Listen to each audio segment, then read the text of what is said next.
মেথি শাকের মধ্যে আছে প্রচুর গুণাগুণ, তাই বাচ্চা থেকে বড় সকলের মেথি শাক খাওয়াটা অত্যন্ত জরুরি। আজ আমি শেয়ার করব কিভাবে এই শাক রান্না করলে পরে একটুও তেতোও লাগবে না, আর শাকের কালার রান্নার শেষ পর্যন্ত একই রকম থাকবে, একটুও কালার নষ্ট হবে না। বাচ্চা থেকে বড় সকলেই চেটেপুটে খেয়ে নেবে, এটা আমি গ্যারান্টি দিয়ে বলতে পারি, এতটাই টেস্টি হয় খেতে। নমস্কার বন্ধুরা, শ্বশুর বৌমা রান্নাঘর অ্যান্ড ব্লগ চ্যানেলে সকলকে স্বাগত। তাহলে আমি কি করে রেসিপিটি তৈরি করব সেটাই দেখে নেওয়া যাক। প্রথমেই এইখানে আমি এক আঁটি মেথি শাক নিয়েছি, আর এই শাকটা খেতে এতটাই টেস্টি হয়। এবার শাকটাকে ভালো করে বেছে নেব। শাক বাছতে একটু কিন্তু সময় লাগে, যেহেতু শাকের পাতাতে বা শাকের ভেতরে অনেক নোংরা থাকে, পাতাতে বেশ একটু ছোট ছোট দানার মতন অংশ থাকে, সেই পাতাগুলো যদি চোখে পড়ে সেগুলো ভালো করে বেছে ফেলে দিতে হয়। আটিটাকে এবার খুলে নিয়েছি। এবার একটা করে শাক হাতের মধ্যে নিয়ে তারপরে অর্ধেকটা কেটে নেব। প্রত্যেকটা শাকের ঠিক এইভাবেই বাছতে হবে। গোড়ার দিকটা ফেলে দেব, আর শাকগুলো যেহেতু একদমই কচি সেই কারণে আমি অনেকটাই ডাল নিয়েছি, গোড়ার দিকে অল্প করে বাদ দিয়ে দিয়েছি। যদি দেখবেন বাছার সময় ডালগুলো শক্ত হয় সেগুলো অবশ্যই ফেলে দেবেন। এইভাবে শাকগুলো সমস্ত বেছে নিয়ে ফিরে আসছি। শাকগুলো বেছে নেওয়ার পর কিন্তু গোটা অবস্থাতেই ভালো করে জল দিয়ে ধুয়ে নেব। আর এইখানে আমি নিয়েছি অর্ধেকটা বেগুন। শাকের পরিমাণ অনুযায়ী বেগুনটা কম বেশি ব্যবহার করতে হবে। বেগুন মাঝখান থেকে অর্ধেক করে কেটে নিয়ে তারপরে একদম ছোট ছোট করে পিস করে নেব। শাকে ছোট ছোট করে দিলেই সেটাই ভালো লাগে। এখানে শাকগুলো ভালো করে জল পাল্টে পাল্টে অনেকবার ধুয়ে নিয়েছি, ধুয়ে একটা ঝাঁকির মধ্যে রেখেছি। এতে কি হবে, যা জল থাকে শাকের মধ্যে সেটা বেরিয়ে যাবে।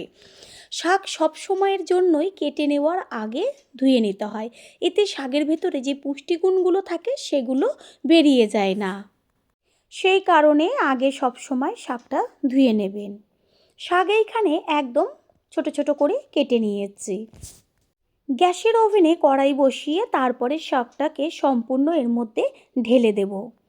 কিভাবে শাকের কালার একদম যে দেখা যাচ্ছে সবুজ, লাস্ট পর্যন্ত সেই সেম কালারই থাকবে। এর মধ্যে দিয়ে দেব স্বাদ অনুযায়ী লবণ, আর একদম অল্প পরিমাণ জল। গ্যাসের ফ্লেম হাই করে দেব। লবণ দেওয়ার সাথে সাথেই শাকটা জাল হবে, আর বেশ শাকের থেকে জল বেরোবে, এতেই শাকটা খুব সুন্দরভাবে মজে যাবে। কিছুক্ষণের জন্য একটু ঢাকনা চাপা দিয়ে দেব, আর কিছুক্ষণ বাদে ফিরে এসে ঢাকনাটা সরিয়ে দিয়ে তারপর খুন্তি দিয়ে ওপর নিচ করে নেড়েচেড়ে নেব। ওই যে দেখা যাচ্ছে জল বেরিয়ে যাচ্ছে, আর শাকটাও বেশ কিন্তু মজে গেছে। এবার গ্যাস অফ করে দিয়ে শাকটাকে একটা পাত্রে ঢেলে নেব। ওই যে জলটা, এই জলটা কিন্তু একদমই ফেলবো না, শাকের মধ্যেই থেকে যাবে। গ্যাসের ওভেনে কড়াইটা বসিয়ে তাতে দিয়ে দিয়েছি সর্ষের তেল, আর তেলটা ভালো করে গরম হলে পরে এর মধ্যে সামান্য একটু দেব হলুদ গুঁড়ো, কারণ যখন তেলের মধ্যে কিছু পড়বে সেটা চারদিকে ছিটবে না তেলটা। এর মধ্যে দিয়ে দিচ্ছি একদম ছোট ছোট করে কেটে নেওয়া আলু। আলুটাকে ভালো করে তেলে ভেজে নিতে হবে। দিয়ে দিয়েছি হলুদ আগেই, আর এখন দিচ্ছি সামান্য লবণ। হলুদ আর লবণটা আলুর সাথে ভালো করে মিশিয়ে নিয়ে এবার ভাজতে দিতে হবে। যেহেতু একদম ছোট ছোট করে কাটা, সেই কারণে ভাজা হতে একদমই বেশি সময় লাগবে না। আলুতে কালার চলে এসছে, আর অর্ধেকের বেশি ভাজা হয়ে গেছে। ঠিক এই পর্যায়েই এর মধ্যে দিয়ে দেব একদম ছোট ছোট করে কেটে নেওয়া যে বেগুনগুলো রেখেছিলাম সেই বেগুন। আলু আর বেগুন একই সাথে এবার ভেজে নেব। যেহেতু বেগুন, সেই কারণে তেলে দেওয়া মাত্রই কিন্তু একদম সিদ্ধ হয়ে যাবে। তাই এই পর্যায়ে আলুর সাথে বেগুনটা দিলে একই সাথে সিদ্ধ হবে, কোনোটা কম বেশি হবে না। পুরনো বন্ধুদের সব সময় আমাদের পাশে এইভাবে ভালোবেসে সাপোর্ট করার জন্য অনেক অনেক ভালোবাসা। আলু আর বেগুন খুব সুন্দরভাবে সিদ্ধ হয়ে গেছে। এবার এগুলোকে কড়াই থেকে তুলে একটা পাত্রে রেখে দেব, আর ওই কড়াইতে দিয়ে দেব একদম অল্প পরিমাণ সর্ষের তেল। যেহেতু আলু আর বেগুন ভাজা আছে তাতেও তেল আছে, সেই কারণে আর কিন্তু বেশি তেলের প্রয়োজন নেই। দিয়ে দেব ভেঙে চুরে বড়ি। ঠিক এরকমভাবে তেলের মধ্যে বড়িটা যদি ভেঙে দেওয়া হয় তাহলে বড়ি ভাজাটা খুব সুন্দর হয় আর কাঁচা থাকে না, শাকের মধ্যে যখন পড়বে তখন খেতে ভালো লাগবে। বড়িটা লাল লাল করে ভেজে নেওয়া হয়ে গেছে, এবার বড়িগুলোকে কড়াই থেকে তুলে নেব। আমার প্রত্যেকটা রান্নায় আমি চেষ্টা করি একদম অল্প করে তেল ব্যবহার করে কিভাবে টেস্টি রেসিপি তৈরি করা যায়। এর মধ্যে দিয়েছি 1 চা চামচ সর্ষের তেল আর একটা শুকনো লঙ্কা 2 টুকরো করে।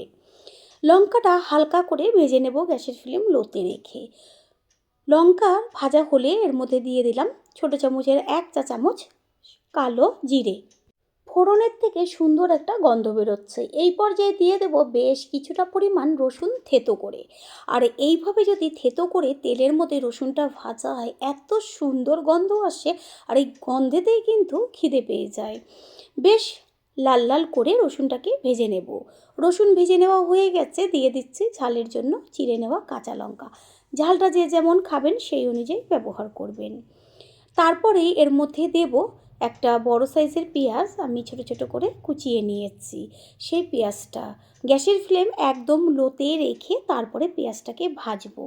দেব কালারের জন্য হলুদ গুঁড়ো আর দেব সামান্য পরিমাণ লবণ, যেহেতু শাকে লবণ আছে আর আলু বেগুন ভাজাতেও লবণ আছে, সেই কারণে লবণটা একটু বুঝে কম বেশি ব্যবহার করবেন। তেল যেহেতু একদম প্রথমে কম দিয়েছি এতে, সেই কারণে গ্যাসের ফ্লেম লোতে রেখে একটু সময় নিয়ে পেঁয়াজটাকে ভেজে নিতে হবে। আর পেঁয়াজটা খেয়াল রাখতে হবে একদম সুন্দরভাবে যেন লাল লাল করে ভাজা হয়। পেঁয়াজ লাল লাল করে ভাজা হলেই রেসিপির টেস্টটাও হবে সেই টেস্টি। পেঁয়াজ খুব সুন্দরভাবে ভাজা হয়ে গেছে। এবার যে শাকটা আমি আগে থেকে ভাপিয়ে রেখেছিলাম আর আলু বেগুন বড়ি ভেজে রেখেছিলাম সেগুলো সমস্ত একসাথে দিয়ে দেওয়া হলো। এবার কিন্তু রেসিপিটা হতে একদমই বেশি সময় লাগবে না। সব কিছু একসাথে ভালো করে নেড়েচেড়ে নেব। গ্যাসের ফ্লেম লো করে দিয়ে কিছুক্ষণের জন্য ঢাকনা চাপা দিয়ে দেব। আগের কালারটা দেখা যাচ্ছে কত সুন্দর রয়েছে, যত রান্না হবে কালারটা যেন তত ফুটে উঠবে।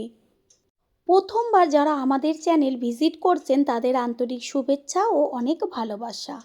আমাদের এই রেসিপিগুলো যদি ভালো লেগে থাকে সাবস্ক্রাইব করে দেওয়ার অনুরোধ রইল ও পাশে থাকা বেল আইকনে ক্লিক করলে পরবর্তী ভিডিওগুলো সবার আগে আপনাদের কাছে পৌঁছে যাবে। কিছুক্ষণ বাদে ফিরে এসে ঢাকনাটা সরিয়ে দিয়ে শাকটাকে উপর নিচ করে নেড়েচেড়ে নেব। আর আলুটা চেক করে দেখিয়ে দিচ্ছি যে সুন্দরভাবে সিদ্ধ হয়ে গেছে।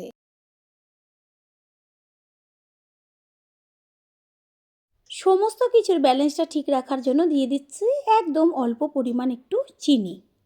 চিনিটাকে শাকের সাথে মিশিয়ে নিয়ে আরও একটু সময় গ্যাসের ফ্লেম মিডিয়াম করে ভেজে নিতে হবে।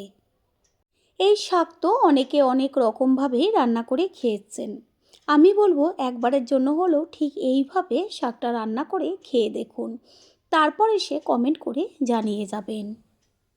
শাক ভালোভাবে ভেজে নেওয়া হয়ে গেছে, এবার গ্যাসটা অফ করে দেব। তারপর একটা প্লেটে তুলে নেব।